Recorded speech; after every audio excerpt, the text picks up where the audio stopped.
आज मैं अपने घर लौटा था और मुझे बहुत ही अच्छा महसूस हो रहा था क्योंकि आसपास में थोड़ी साफ सफाई नजर आ रही थी। और आज कई दिनों के बाद मेरे घर में धूप बत्ती की खुशबू आ रही थी, जिससे मुझे मेरी अंतरात्मा तक शांति मिल रही थी। हम लोग आज इतने संकट और विपदा के बाद बड़े आनंदित थे। आज मेरी माँ की आंखों में खुशी के आंसू थे। वह मेरे पास बैठकर भजन गा रही थी और मुझे बहुत ही आनंद आ रहा था। मैं अभी पूरी तरह से ठीक नहीं हो पाया था। ये कहानी बिल्कुल सच्ची है। मुझे नहीं पता था कि मैं कब से बेहोश था, आखिर मेरे साथ क्या हुआ था। लेकिन जब मेरी आंख खुली तो मेरा भाई मुझे देखकर पागलों की तरह रो रहा था। मैं अस्पताल में बिल्कुल सीधा पड़ा हुआ था। मुझे यह नहीं पता था कि आज मैं अपनी टांगों से लाचार हो गया था या फिर अपने हाथों से, क्योंकि मुझे कुछ भी महसूस नहीं हो रहा था। मेरा भाई इस तरह से रो रहा था कि जैसे उसने मेरी अर्थी देख ली हो। वह अपना सिर पीट रहा था और चिल्ला रहा था। आदमी ऐसे तभी रोता है जब कोई बहुत बड़ी बात होती है। डॉक्टर भी पास में खड़े थे। उनकी पर भी डर नजर आ रहा था। यहाँ तक कि मैं भी डर गया और मैंने कहा, आखिर मुझे क्या हुआ है। फिर मैंने अपने आप को देखने की कोशिश की। मुझे मेरे हाथ तो दिखाई दिए।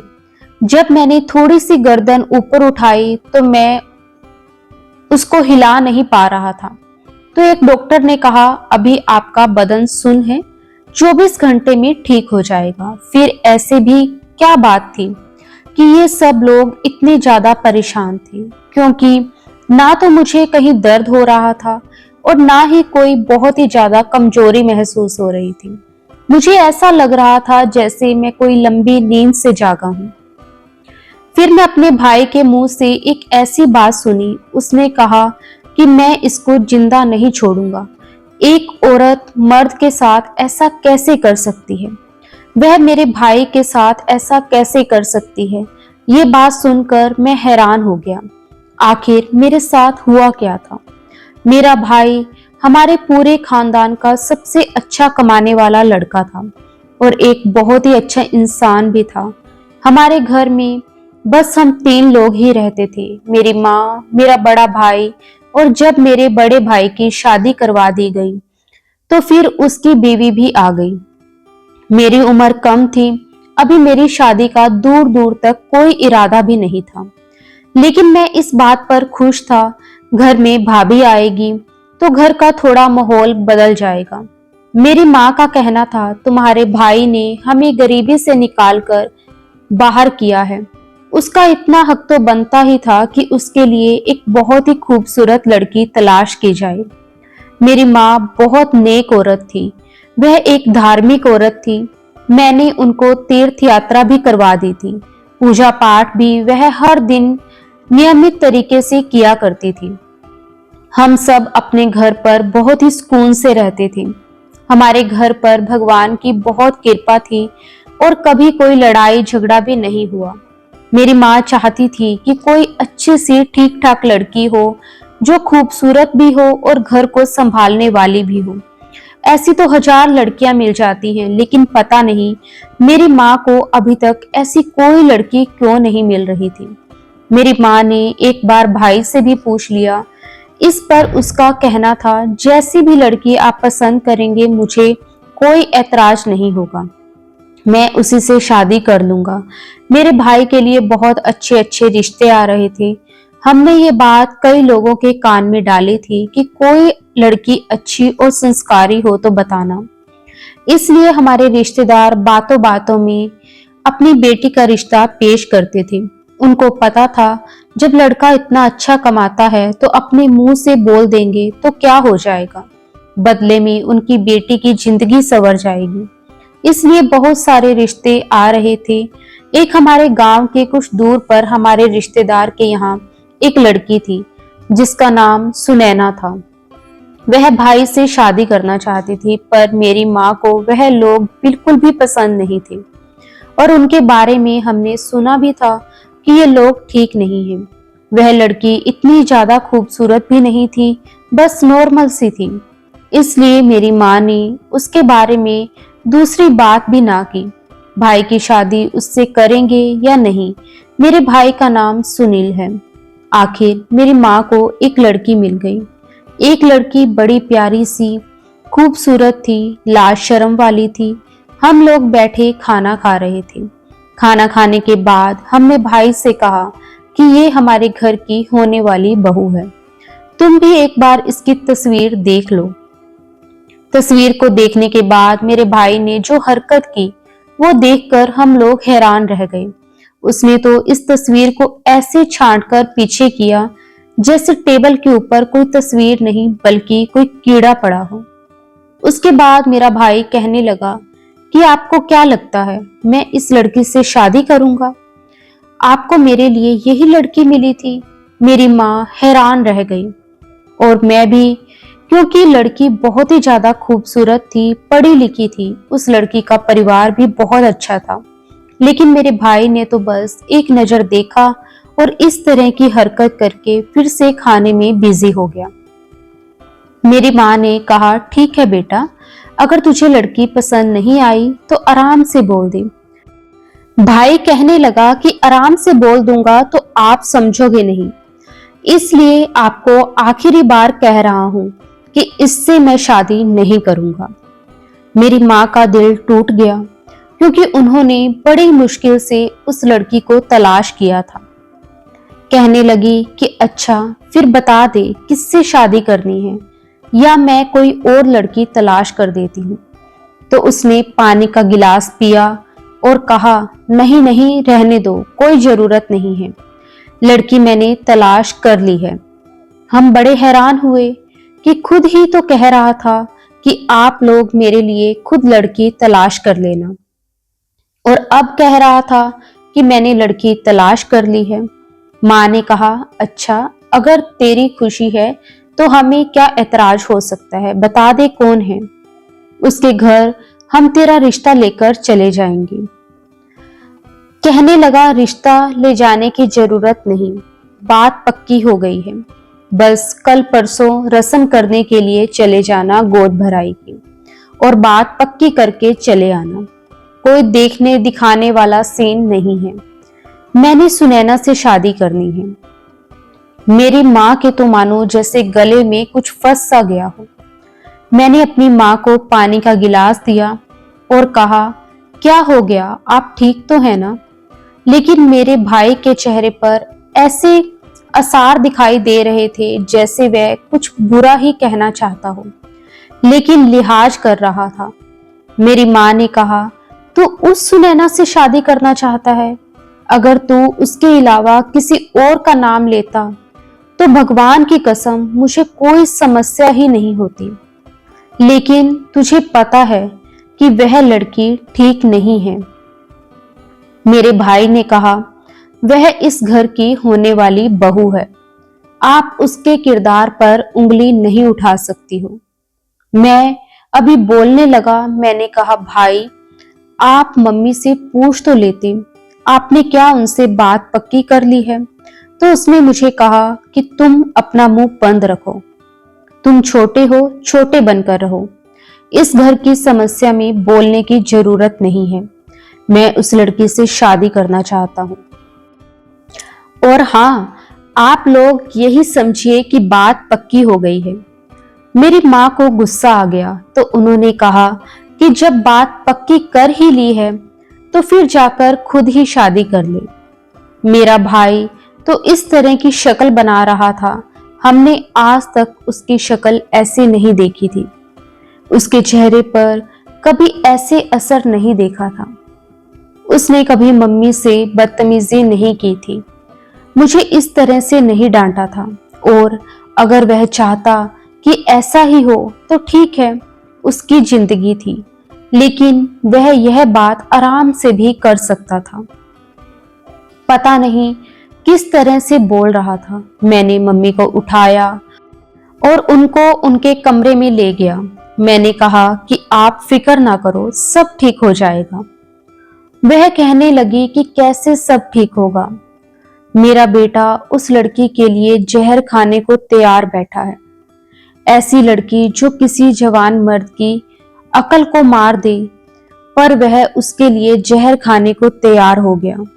वह लड़की कल को मेरे बेटे की अकल भी खत्म कर देगी।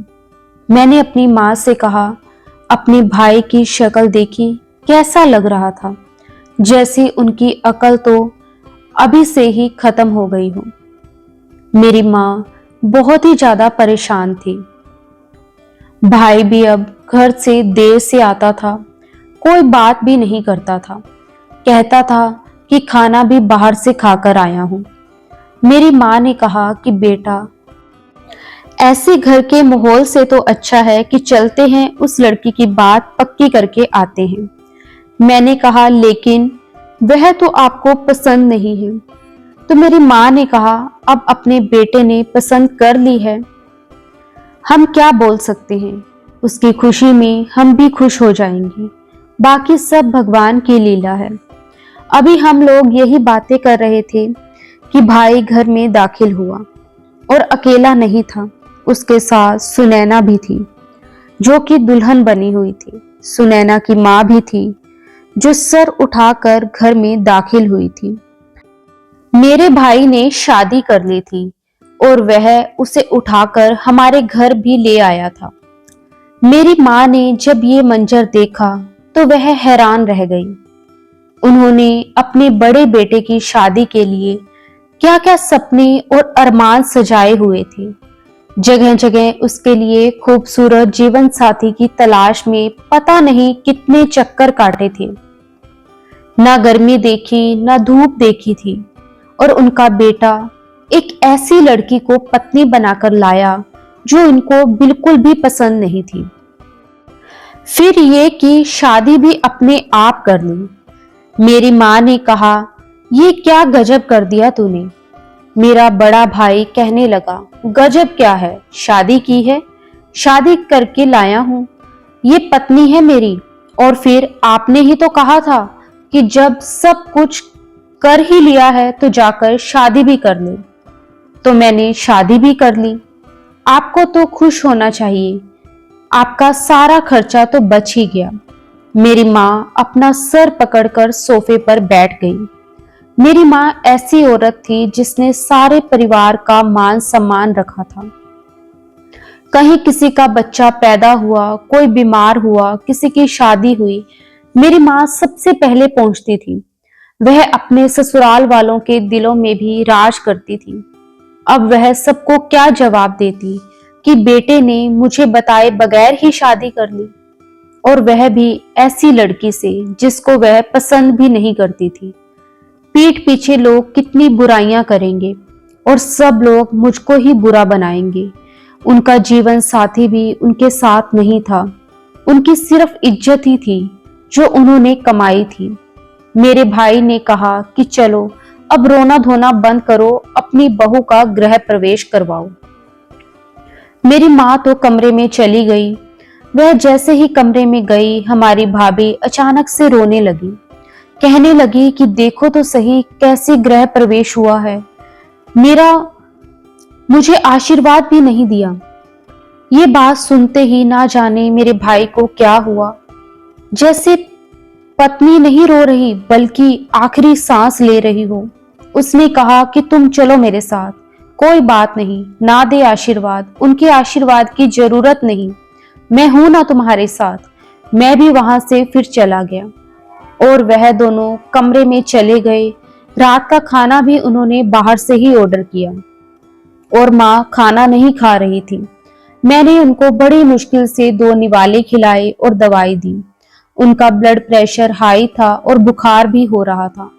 माँ सारी रात बुखार में तड़प रही थी और भाई को कोई परवाह ही नहीं थी, जबकि वह वही भाई था जो माँ को जरा सा कुछ होता तो जल्दी से एक टांग पर खड़ा होता था। कहते हैं जब पत्नी आ जाती है तो हर बंदा कुछ ना कुछ बदल ही जाता है, लेकिन ऐसा तो नहीं बदलता कि एक चुटकी बजाई और बदल गया।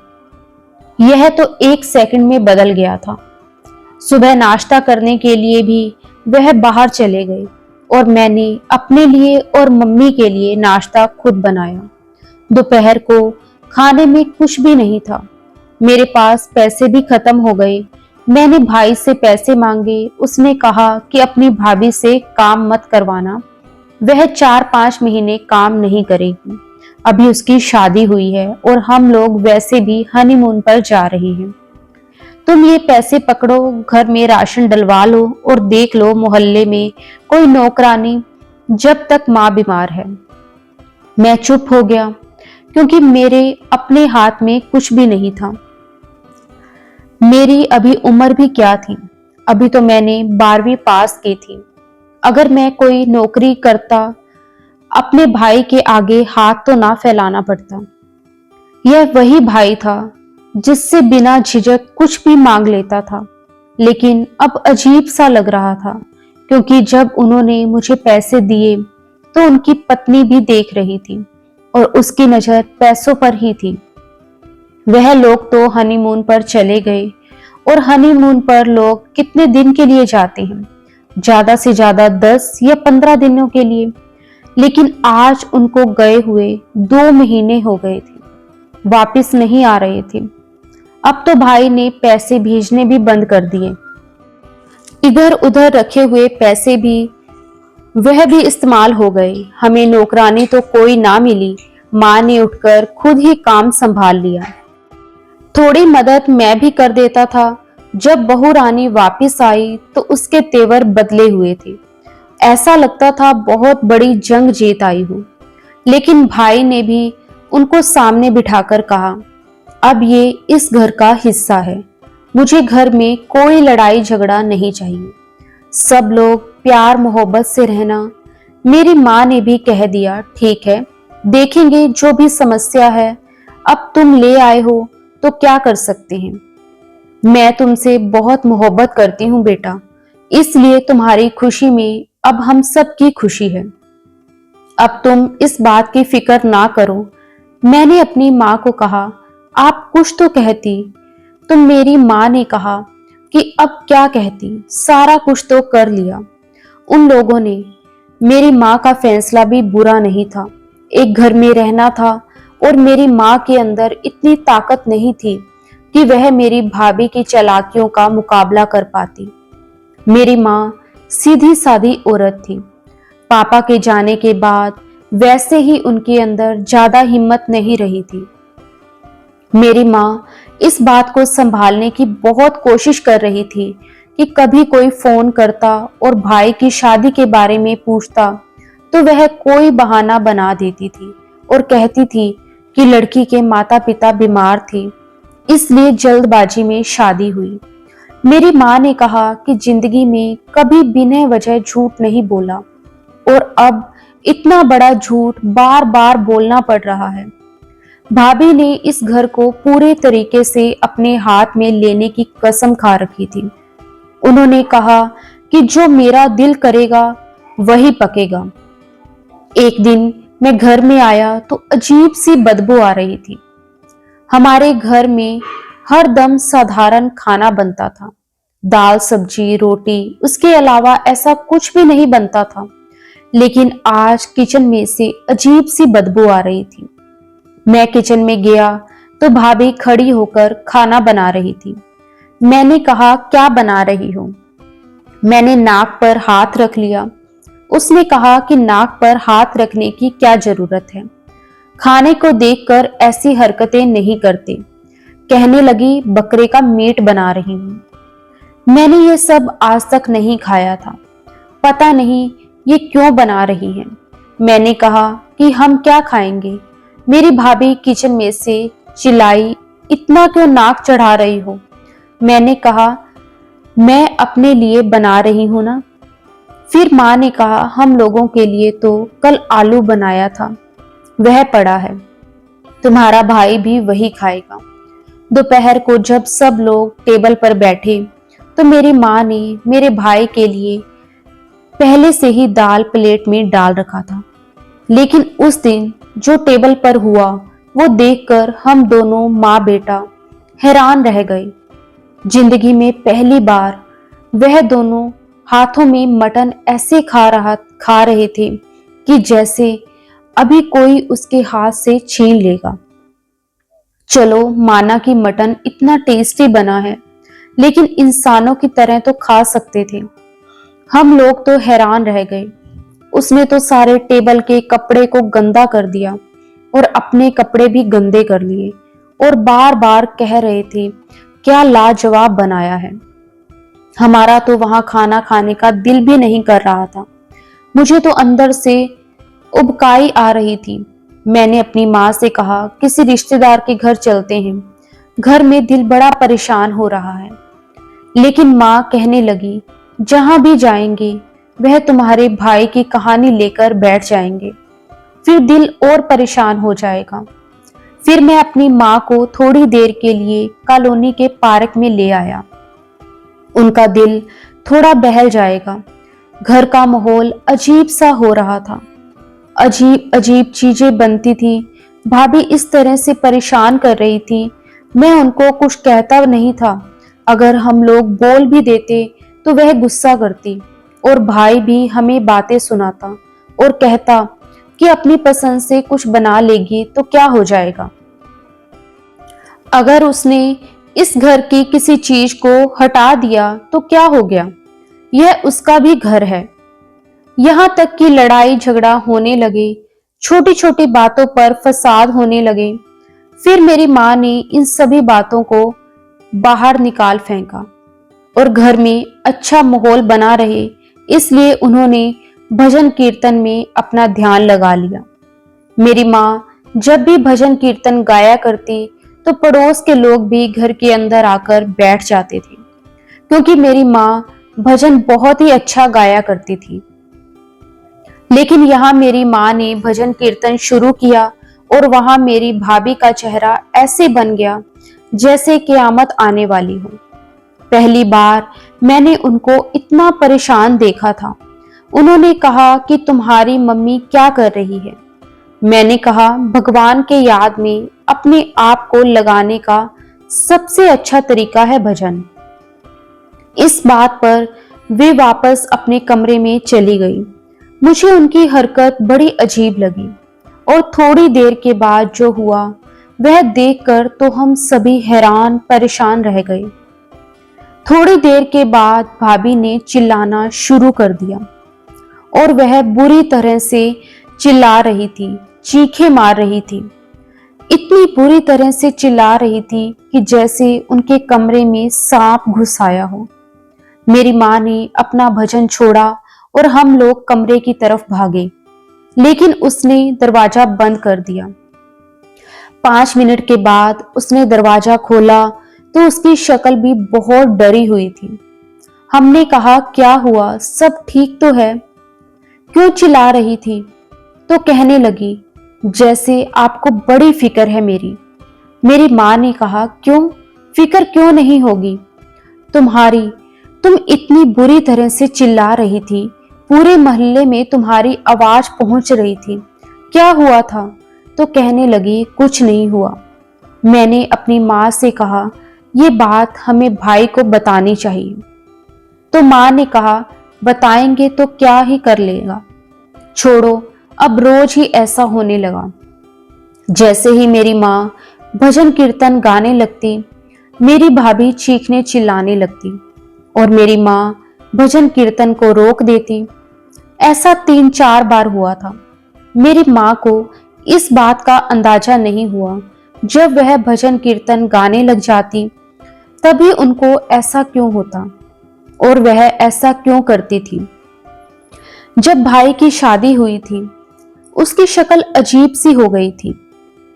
उसका वजन बढ़ने लगा था। वह अजीब अजीब चीजें खाता था, जिसकी वजह से उसके चेहरे पर अजीब से गंदे दाने निकल आए और वह बिल्कुल भी पहले जैसा खूबसूरत नहीं लग रहा था। ऐसा लग रहा था जैसे बूढ़ा आदमी हो। उसका पेट भी बाहर निकलने लगा था। अब उसे कोई भी देखता तो हैरान रह जाता था। मैंने कहा, भाई क्या होता जा रहा है? तो माँ कहने लगी कि बेटा, जैसे औरत मर्द की जिंदगी में आती है ना, वह उसे वैसा ही बना लेती है। तुम्हारी भाभी ने उसे पता नहीं क्या खिला पिला दिया है।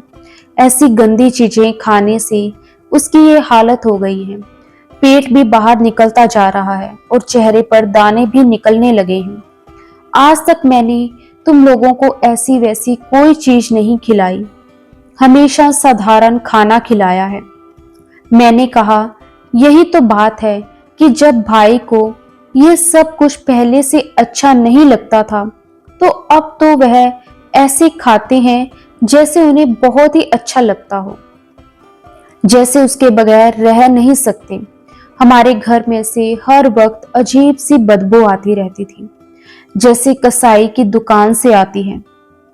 कभी बकरे का भेजा पका रही होती, तो कभी बकरे का पेट। ऐसी चीज जो हम लोगों ने कभी खाने के बारे में सोचा भी नहीं था। पर मेरी भाभी पकाती भी ठीक से नहीं थी, कच्चा पक्का बनाकर सामने रख देती थी। मेरा भाई मजे से खाता था। अब तो हमारे घर कोई आस पड़ोस के लोग भी नहीं आते थे। कहते थे, तुम्हारे घर से बड़ी अजीब बदबू आती है। वह हमारे घर का कोई प्रसाद वगैरह भी नहीं खाते थे, क्योंकि पूरे घर में ही बदबू फैली होती थी। हम लोगों को तो आदत हो गई थी, लेकिन जब कोई बाहर से आता तो नाक पर हाथ रख लेता था। मेरी माँ ने सारी जिंदगी इस घर को बड़ा साफ सुथरा रखा था, लेकिन अब यहाँ पर अजीब सा माहौल हो गया था। भाभी के आने से पहले हमारे परिवार की एक और अच्छी आदत थी। हम बाथरूम के लिए पहनने वाली चप्पल को पूरे घर में नहीं घुमाते थे। हमने बाथरूम के लिए एक अलग चप्पल रखी हुई थी, क्योंकि मेरी माँ ने हमेशा साफ सफाई का ध्यान रखा और पूजा पाठ भी किया करती थी, तो इन सब चीज का बड़ा ध्यान रखती थी। लेकिन जब से भाभी घर में आई थी, तो उसने वह चप्पल भी हटा दी। अब बाथरूम वाले जूते पूरे घर में घूमते रहते थे और मेरी माँ घर के बने मंदिर में पूजा करती थी। लेकिन मेरी भाभी जब से आई थी, हमने उनको एक बार भी पूजा करते हुए नहीं देखा था। पूरा दिन कमरे में क्या करती रहती थी। भाभी ने भाई की हालत खराब कर दी थी, लेकिन खुद बिल्कुल ठीक ठाक थी। एक दिन मेरा भाई मेरी माँ के कमरे में गया। मैं बड़ा हैरान हुआ कि आज इतने दिनों के बाद मेरे भाई को ये ख्याल कैसे आ गया, वरना पहले तो उसकी आदत थी, जब रात को काम करके घर आता तो खाना खाकर थोड़ी देर बाद माँ के कमरे में बैठ जाता। आज बड़े दिन के बाद वह कमरे में गया तो मैं भी खुश हो गया और पीछे नहीं गया। मैंने कहा कि चलो अच्छा है, थोड़ी देर साथ बैठ जाएंगे। भाई को ख्याल तो आया। थोड़ी देर बाद मैं किचन के पास से जा रहा था। मैंने किचन में भाभी को देखा। भाभी किचन में खड़ी थी और भाई के लिए दूध गर्म कर रही थी, क्योंकि मेरा भाई सोने से पहले एक गिलास दूध पीता था। ये तो सबको ही पता था, लेकिन वह दूध के अंदर न जाने क्या मिला रही थी। मैं चुपके से उनको देखने लगा। चीनी तो बिल्कुल भी नहीं थी, क्योंकि मेरा भाई दूध में चीनी नहीं पीता था। लेकिन आजकल जो उसके खाने पीने की हरकतें बदली थी, हो सकता है कि वह चीनी भी दूध में डालकर पीने लगा हो। लेकिन सामने का मंजर देखकर मैं हैरान रह गया। वह लाल कलर की चीज थी और अजीब सी चिपचिपी थी। उसने वह दूध के अंदर मिलाई। एक पल को दूध बिल्कुल लाल हो गया। मेरे तो होश ही उड़ गए। आखिर ये कैसी चीज थी?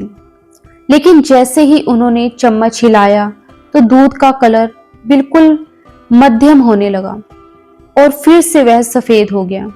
वह दूध लेकर कमरे में चली गई। मैं सोच रहा था कि ये कैसी चीज थी जो उसने दूध में मिलाई थी। ऐसा क्या चीज थी जिसने पहले दूध को लाल कर दिया और फिर वह अपना कलर खो बैठा। थोड़ी देर के बाद भाई माँ के कमरे से निकल गया तो माँ को ये बताने के लिए कमरे में गया था कि भाभी दूध में कुछ मिला रही थी, जबकि मेरी उम्र कम थी। मैं ऐसी बातें जल्दी बता दिया करता था। लेकिन अंदर गया तो माँ सर पकड़कर रो रही थी। मैंने कहा, क्या हो गया, क्यों रो रही हो आप? मैं उनको रोता देखकर तड़प गया, क्योंकि आज तो भाई बड़े दिनों के बाद उनके कमरे में आया था। उनको खुश होना चाहिए था, लेकिन वह रो रही थी। कहने लगी, ये दिन आने से पहले मैं मर क्यों नहीं गई? मैंने कहा कि क्या हुआ, बताइए। तो उन्होंने बताया कि तुम्हारा भाई कहता है कि आप घर में ये भजन कीर्तन ना किया करो। मेरी पत्नी की तबीयत खराब हो जाती है। अब तुम ही बताओ, ये किस तरह की बात है? मैं भला भजन कीर्तन क्यों ना करूं? मैं अपने भगवान को क्यों ना याद करूं? और भगवान को याद करने से भला उसकी तबीयत क्यों खराब हो रही है? और भजन कीर्तन सुनने से तो इंसान की तबीयत ठीक हो जाती है। ये कैसी औरत है? ये क्या कर रही है? उसकी किसी हरकत की मुझे समझ नहीं आ रही। और मेरे अपने बेटे को देखो, जो ये बात करने के लिए आ गया कि घर में कोई भी भजन कीर्तन नहीं करना। मैं तो हमेशा से घर में भगवान के भजन कीर्तन करती आई हूँ। ये जब इस घर में आई तो 2-3 महीने के लिए मेरा दिमाग ही घूम गया और मैं इतनी परेशान हुई, मैंने भजन कीर्तन ही छोड़ दिया। अब मैं क्या करूं? अब तुम ही बताओ कि ये किस तरह की बात है। ये बात तो बड़ी अजीब थी। सिर्फ मना करके नहीं गया, ये कहकर गया कि आइंदा ऐसा नहीं करना, नहीं तो घर का माहौल खराब होगा। अब तू ही बता, मैं क्या करूं? मेरी माँ तो परेशान थी। इधर मेरे भाई ने मेरे ऊपर एक और क़यामत ला दी थी। मुझे मैसेज में लिखा था कि मैं तुझे आगे नहीं पढ़ाऊंगा, मैं तुझे प्रिंटिंग का काम सिखाऊंगा। जब तुझे काम आ जाएगा तो फिर तेरे लिए दुकान खुलवा दूंगा, तू सुबह वहां जाया कर। मैंने कहा, लेकिन मैं आगे पढ़ना चाहता हूँ। तो उसने कहा कि जब मैंने कह दिया कि आगे नहीं पढ़ना तो फिर तू क्यों जिद कर रहा है? तेरी फीस नहीं भर सकता मैं। कोई हुनर सीख ले, अपने पैरों पर खड़ा हो जा, अपने पैसे खुद कमा।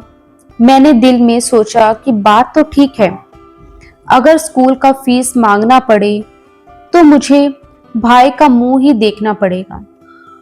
अच्छा हुनर सीखूं तो अपने 4 पैसे खुद कमा लूंगा। फिर दुकान पर सुबह जाता था और रात को वापस आता था। पूरा दिन मेरी माँ के साथ पीछे क्या क्या होता था मुझे पता ही नहीं होता था। जब मैं वापस आता था तो वह बताती भी नहीं थी। मेरी रूटीन अचानक से बदल गई। अगर मैं नहीं जाता तो मेरा भाई मुझे खुद जबरदस्ती छोड़कर आता और कहता, क्यों नहीं जाएगा, तू जाकर काम कर। माँ की शक्ल देखकर लगता था कि दिन भर में कुछ ना कुछ जरूर बुरा हुआ है। या तो भाभी ने बदतमीजी की है या फिर कोई उल्टी सीधी बात हो गई है। फिर माँ की तबीयत भी आजकल बड़ी खराब रहने लगी थी। वह मुझे कुछ भी नहीं बताती थी। मैं बार बार पूछता। एक दिन मुझे भाभी पर बहुत ही गुस्सा आ गया। मैंने कहा, क्यों मेरी मासूम सी माँ के पीछे पड़ी रहती हो? वे आपको क्या कहती हैं? क्यों भाई के कान भरती रहती हो? इस घर में आपकी शादी हुई है तो एक अच्छी औरत की तरह रहो ना। इस घर को अपनी मुट्ठी में करने की क्या जरूरत है? नहीं, शायद आपको पता नहीं, ये घर आज भी मेरी माँ के नाम पर है, आपके पति के नाम पर नहीं। वह इस घर को चलाता है, लेकिन ये घर मेरी माँ का है। वह जब चाहे तुम लोगों को यहाँ से निकाल सकती है। फिर दफा हो जाना तुम लोग यहाँ से। इस घर को मैं खुद भी चला लूंगा। मैं हैरान था कि भाभी ने बड़े आराम से चुपचाप मेरी बातें सुनी, कुछ ना कहा। माँ ने कहा कि मुझे बहुत डर लग रहा है, मुझे ये सब नहीं बोलना चाहिए था, क्योंकि ये बात भाई तक जानी ही थी, पर 2 दिन तक तो कुछ भी नहीं हुआ। तीसरे दिन शायद भाई को उसने सब कुछ बता दिया था। भाई मेरे कमरे में आया, बस इतना कहा, तूने अपनी भाभी से क्या कहा है? हम लोग इस घर से निकल जाएं? इतनी औकात है तेरी? इतना कहा और फिर मेरे भाई ने मुझे 2-4 थप्पड़ एक साथ ही मारे और कहा कि तुझे तो मैं सीधा करूंगा। मैं पूरी रात रोता रहा। अब मैं भी गुस्से में आ गया। सुबह जाता था, रात को वापस आता था। घर आने का दिल भी नहीं करता था। मैं भी तो जज्बाती था। मुझे सोचना चाहिए था मेरी माँ पीछे अकेली है, लेकिन मैं अपने घमंड में आ गया और मैंने कहा मुझे इस घर में आना ही नहीं है। मैंने दुकान वाले से कहा कि आप लोग मुझे काम सिखा दें, मैं आप लोगों के लिए ही काम करूंगा, पैसे भी थोड़े कम ले लूंगा। मैं तो आगे भी सोच रहा था, इसलिए जल्दी पैसे कमाना शुरू करूं ताकि मैं अपने भाई को कह सकूं कि अब यहां से चले जाओ, मैं अपना और अपनी मां का खर्चा खुद उठा लूंगा। लेकिन ये भूल गया था कि आगे की फिक्र में पीछे नजरअंदाज कर रहा था। एक दिन घर आया तो पता चला कि मेरी मां घर पर नहीं है। मुझे लगा कहीं गई होगी। भाभी से पूछा तो भाभी ने भी यही कहा कि आज मंगलवार है तो शायद मंदिर गई होंगी। उस दिन मैं घर पर जल्दी आ गया। दोपहर से शाम हो गई, लेकिन मेरी मम्मी का कोई अता पता नहीं था। उनका फोन भी घर पर ही पड़ा था। मैं हैरान हो गया था। थोड़ी देर के बाद मैंने भाभी से किसी से फोन पर बात करते हुए सुना। सुबह सुबह ही छोड़ आए थे मुसीबत को। मेरी तो जान छूट गई। क्या बताऊं, घर में कितना सुकून है। अब मैं जो चाहूं कर सकती हूँ। वह हीरे का सेट तो मैंने कब का बुक करवा दिया है। मेरे पति से जो मांगती हूँ वो मुझे लाकर देता है। वह हर हफ्ते मेरे लिए कोई बड़ा तोहफा लेकर आते हैं। उसकी माँ मुसीबत को तो मैंने ओल्ड हाउस में भिजवा दिया। वहीं पर रहे बार बार भजन कीर्तन लेकर बैठ जाती थी। मेरे सर में दर्द हो जाता था। ऐसी मुसीबत से जान छुड़वाने के लिए ये सब कुछ करना पड़ता है। लेकिन एक बात तो है, अगर आपका पति आपकी मुट्ठी में है ना, तो फिर दुनिया आपके लिए जन्नत है, क्योंकि वह कुछ भी कर सकता है आपके लिए। और फिर मैं तो खूबसूरत और जवान हूं। फिर तुम्हें तो पता है ना कि मुझे अपनी बात मनवाना बहुत अच्छे तरीके से आता है। मैं ये सुनकर हैरान रह गया। मेरी भाभी ने मेरे भाई को पागल कर दिया, उसकी अकल को मार दिया था। लेकिन ये सब उन लोगों का अपना पर्सनल मामला था। एक दूसरे के लिए पागल होते हैं, दीवाने होते हैं, लेकिन मेरी माँ को ओल्ड हाउस भिजवा दिया गया। ये कोई अच्छी बात नहीं थी। मैं अपने भाई के पास उनके ऑफिस में चला गया। उनको इस बात पर बड़ा गुस्सा आया कि घर के मामले में ऑफिस में क्यों लेकर आया हूं। घर जाओ, घर पर आकर बात करेंगे।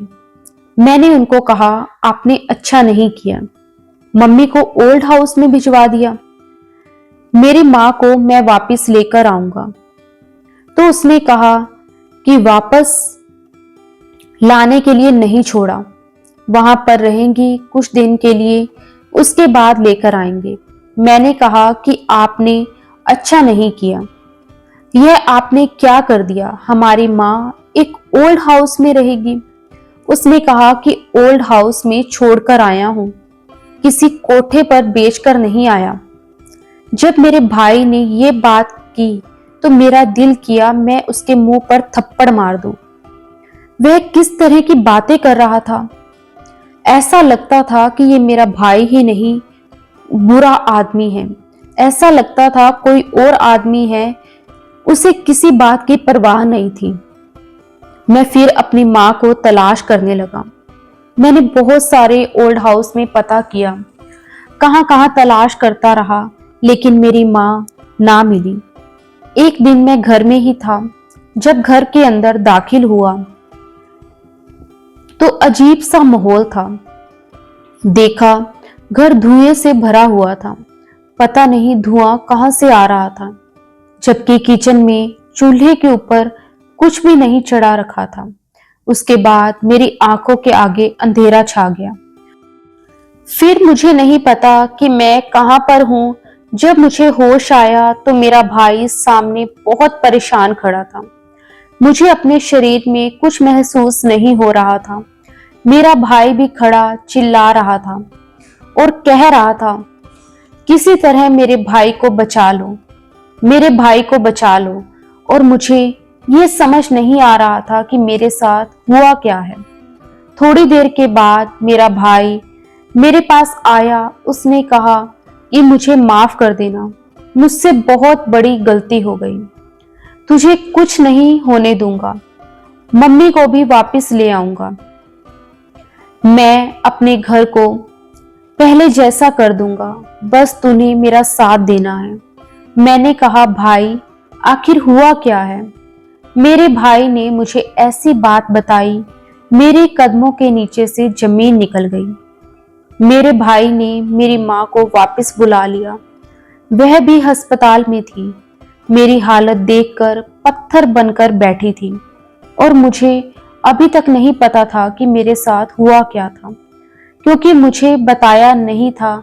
मुझे दर्द और बेहोशी के टीके लगाए जा रहे थे ताकि मैं ठीक रहूं। मामला ऐसा था कि मेरी भाभी ने मेरे भाई के अकल को बिल्कुल खत्म कर दिया था। मेरे भाई ने बताया ये उसके हुस्न के जाल में पागल हो गया था, लेकिन वह इतनी भी ज्यादा खूबसूरत नहीं थी। उसको शादी के लिए पसंद करने से लेकर उस दिन तक जब तुम ऐसी हालत में मिले, उसने मुझ पर जादू कर दिया था। वह कोई आम लड़की नहीं बल्कि जादूगरनी है। वह काला जादू करने में माहिर है। मैं तो इन बातों को मानता ही नहीं था। उसने मुझे फोन किया था और कहा था कि मैं तुमसे मोहब्बत करती हूँ, और मैंने मना कर दिया, बिल्कुल बुरी तरह ठुकरा दिया। लेकिन फिर अचानक से वह मेरा दिमाग पर सवार हो गई। इस कदर सवार हो गई कि मैं खुद से जाकर शादी करने की बात कर बैठा, और मैंने अचानक से उससे शादी करने का फैसला कर लिया और शादी भी कर ली। बात अब समझ में आ रही थी, क्योंकि हमारे भाई ने ये सब कुछ अचानक ही किया था। ऐसा लगता था जैसे वह अपने होश हवास में नहीं है, कोई उससे करवा रहा हो। कहने लगा, वह मुझे नहाने भी नहीं देती थी। तुमसे मुझे खुशबू आती है, और वे रोज मुझे दूध में कोई चीज मिलाकर देती थी। मेरा दिमाग बिल्कुल उसका गुलाम हो गया था और पूजा पाठ करना भी छोड़ दिया था। मेरा एक दोस्त मुझे जबरदस्ती अपने एक जानकार के पास ले गया। जब मैं वहां गया तो मुझे बड़ा आराम और राहत मिली। ऐसा लगा जैसे मेरे ऊपर से कोई बहुत बड़ा बोझ उतर गया हो। और तुम घर में शायद अकेले थे। जब मैं वापस आया तो मेरे घर का माहौल ऐसा था, मैं हैरान रह गया। घर धुएं से भरा हुआ था। मेरी पत्नी ने तुझे बेहोश कर दिया था और वह तेरे साथ कोई जादू टोना कर रही थी। उसने तुझे बलि देने के लिए इस्तेमाल किया। वह तुझे बलि देने वाली थी। वह किसी और के लिए भी काम किया करती थी। लोगों पर काले जादू भी करवाया करती थी। वह घर में ये सब कुछ करती थी। उसके अंदर ऐसी गंदी ताकत थी, इसलिए उसने ये तमाशा किया। जैसे ही माँ भजन कीर्तन गाया करती, वह चीखना चिल्लाना शुरू कर देती थी। उसके इस काले जादू में कोई खलन ना पड़े, और उसी ने मुझे इस बात पर भी राजी कर लिया कि माँ को घर से निकालकर ओल्ड हाउस छोड़ आए, और तुझे भी घर से निकालने के लिए मुझे मजबूर कर रही थी। लेकिन वह तेरे साथ कुछ बुरा कर रही थी। जब मेरा भाई ये बातें बोल रहा था तो मेरी माँ ने रोना शुरू कर दिया, और मेरा भाई भी चुप हो गया। उसने कहा कि मैंने जल्दी से तुझे वहां से बचाया, एम्बुलेंस वालों को बुलाया और अस्पताल में ले आया।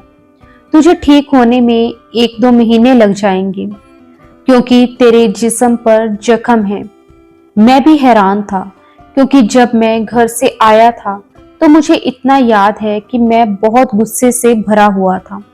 जैसे ही मैं घर पर आया, किसी ने बहुत जोर से मेरे सर पर कोई चीज मारी और शायद मैं बेहोश हो गया था। वह लड़की सिर्फ एक लड़की ही नहीं बल्कि एक जादूगरनी थी। उसने हमारे भाई का दिमाग खराब किया, हमारे घर का माहौल खराब किया, हमारे घर को बदबू खाना बना दिया। भाई ने उसे वक्त खड़े खड़े उसे डिवोर्स देने का फैसला किया। कोर्ट में मोहल्ले वालों की मदद से और डॉक्टर की रिपोर्ट से हमने ये बहुत जल्दी साबित कर दिया कि वह एक जादूगरनी है। कोर्ट ने ये सब बातें जानने के बाद उसे महिला से हमें बहुत ही जल्दी छुटकारा दिला दिया। घर वापस आने के बाद माँ ने अपने घर को अच्छी तरह से धोया और घर में भगवान की चौकी लगाई। लेकिन मुझे अस्पताल वालों ने इतनी जल्दी छुट्टी नहीं दी। मैं 20 दिन के बाद अस्पताल से घर आया। मुझे अभी आराम करना था। मेरी माँ ने घर में दोबारा से भजन कीर्तन शुरू कर दिया। मेरे भाई ने माँ से माफी मांगी। माँ ने उसे जल्दी माफ कर दिया क्योंकि भाई अपने वश में नहीं था। तभी तो वह इस तरह की हरकतें करता था, जानवरों की तरह खाता था, कभी भी कुछ कुछ भी बोल देता था। आप लोगों के साथ भी कुछ ना कुछ तो हुआ ही होगा। ऐसा जरूर हुआ होगा कि हमें पता भी नहीं होता लोग हमारे खिलाफ कितना कुछ कर रहे होते हैं। अच्छाई में बड़ी ताकत होती है, लेकिन बुराई भी कोई कम ताकतवर नहीं होती। बुरी नियत, जलन और नजर टोटके ना जाने क्या कुछ करते हैं लोग। हमें पता भी नहीं होता कि हमारे साथ ये सब कुछ हो रहा होता है और कोई इस बात पर यकीन करे ना करे, लेकिन मैं करता हूं क्योंकि मैंने अपनी आंखों से ये सब कुछ होते हुए देखा और महसूस भी किया। अब आप लोग बताइए कि आप लोगों को क्या ख्याल है। हमारी तो किस्मत अच्छी थी, हमारी आंखें जल्दी खुल गई, नहीं तो ये घर तो बिल्कुल ही खत्म हो जाता, कुछ भी ना बचता। अगर आपको आज की कहानी पसंद आई है तो वीडियो को जरूर लाइक कीजिए और अपने दोस्तों के साथ शेयर भी कीजिएगा। और हाँ, अगर आपने अभी तक हमारे चैनल को सब्सक्राइब नहीं किया है तो जरूर सब्सक्राइब कर लीजिए। मिलते हैं हम अपनी कल की एक और नई दिलचस्प कहानी के साथ। मुझ पर सदा अपना प्यार और स्नेह बनाए रखें। सभी को मेरा प्यार भरा नमस्कार दोस्तों।